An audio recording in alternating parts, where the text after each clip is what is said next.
Salut tout le monde. Après cette petite introduction aux moyens spéciaux de haute qualité, je vous montre ce que j'ai reçu aujourd'hui. Donc, c'est une nouvelle fois un compatible Lego. Et c'est le fameux T-Fighter dont je vous avais parlé. Alors cette fois-ci c'est Space War. Sur les modèles Lego c'est marqué Star Wars, et là c'est Space War. Par contre il n'y a pas le logo du fabricant. Cette fois-ci c'est pas des compatibles Lego Lépin, mais c'est du Bella. Je vous montrerai le logo dans l'angle tout à l'heure. Donc le mode d'emploi, comme vous le voyez, est comme l'autre version, assez clair. Par contre vous pouvez le voir, il est assez chiffonné, puisque ça m'a été livré comme ça, dans un magnifique emballage qu'on appelle les emballages poubelles. C'est-à-dire que c'est un sac plastique noir, comme un sac poubelle. Nous avons donc la notice et puis 5 sachets de pièces.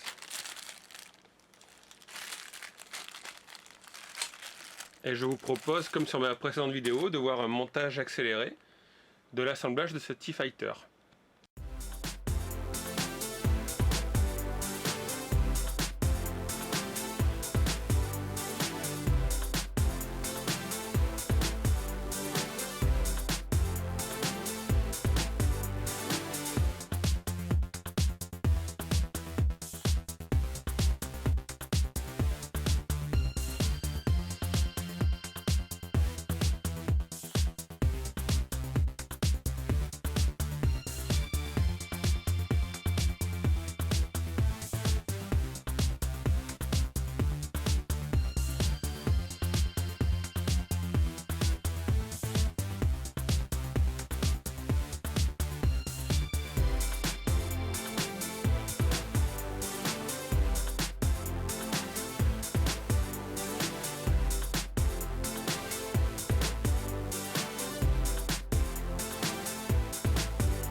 Et voilà, j'ai terminé le montage. Il a été un peu plus long, il m'a pris, je dirais bien, 45 minutes.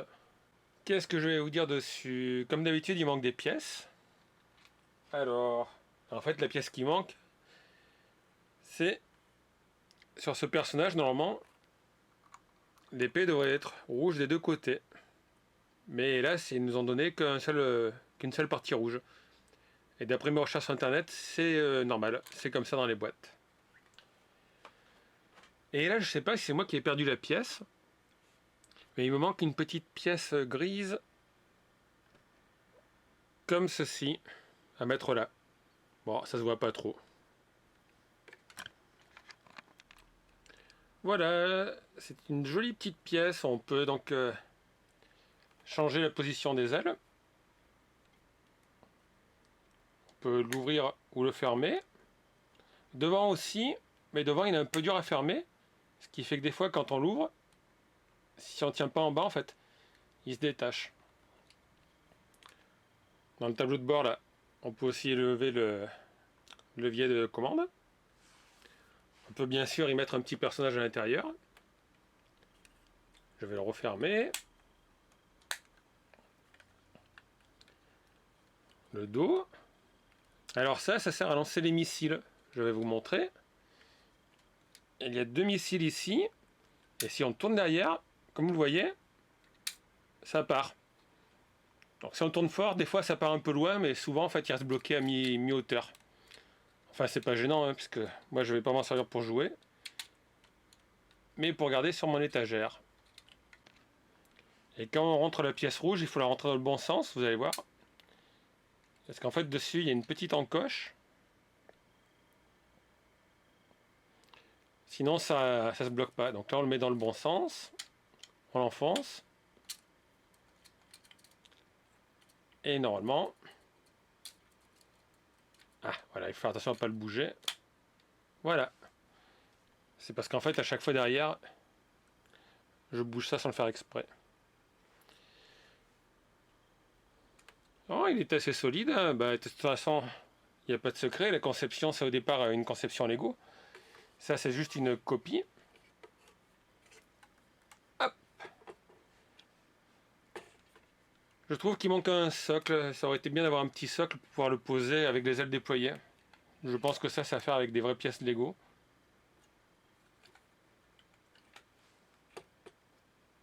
Sinon, on peut le poser sur ses ailes.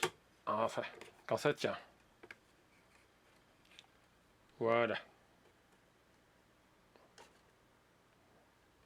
Alors, que dire de ce vaisseau qui m'a coûté 16 € à peine. C'est pas excessivement cher. Pour la construction, donc les points faibles en fait, c'est que les pièces, ça c'est une marque chinoise, c'est du Bella. Et comparé au modèle que je vous avais montré, celui-ci là, qui était de Lipin, je trouve que ce modèle a des pièces un peu plus difficiles à emboîter. D'ailleurs, j'ai une pièce qui s'emboîte mal, mais là c'est peut-être moi qui ai mal monté. C'est celle-ci qui bouge un petit peu. Au niveau de la finition des pièces, c'est malheureusement comme le modèle Lépin. Comme vous pouvez le voir, il y a toujours des pièces ou des marques d'usine ou de coulure. Les stickers se collent bien. Alors là, je crois qu'on le verra pas.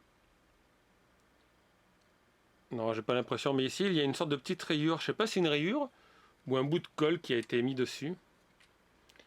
C'est un peu dommage, c'est sur la vitre principale. Au niveau des pièces, donc je vous ai dit, il manque un sabre laser rouge d'un côté, ça c'est prévu. Enfin, c'est prévu, c'est comme ça sur tous ces modèles-là. Et éventuellement, peut-être la petite pièce là. Et sinon, donc j'ai des pièces en trop, comme à chaque fois. Alors là, c'est marrant, c'est surtout des pièces lisses. On pourrait faire à la rigueur une partie de Tetris avec. Et j'ai deux pièces comme ceci là. Deux supports. Une longue noire, enfin noire grise. Bah, ça c'était le reste des autocollants. Maintenant on va passer aux figurines qui sont fournies avec. La figurine est donc vendue avec trois personnages. Hop, lui il a sa petite casquette. À côté nous avons le pilote. Et celui-là donc il devrait avoir un double sabre laser mais qui ne l'a pas. Avec son petit casque par-dessus. D'ailleurs sur sa tête il y a un petit pet.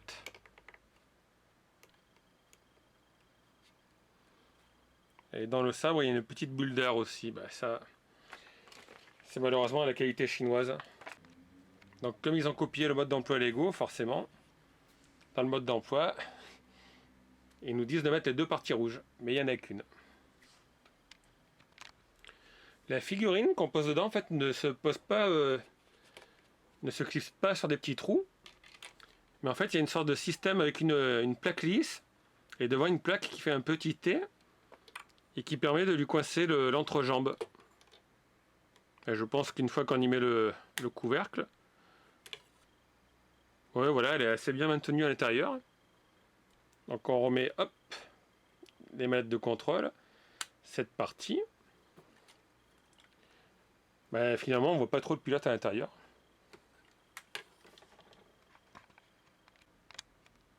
Voilà, je l'ai posé sur un rouleau d'étiquette d'IMO pour pouvoir l'avoir en hauteur avec les pieds déployés. Je pense que j'y ferai un petit pied en Lego. Donc je vous rappelle que la plaque grise n'est pas vendue avec, c'est une plaque que j'avais achetée à part.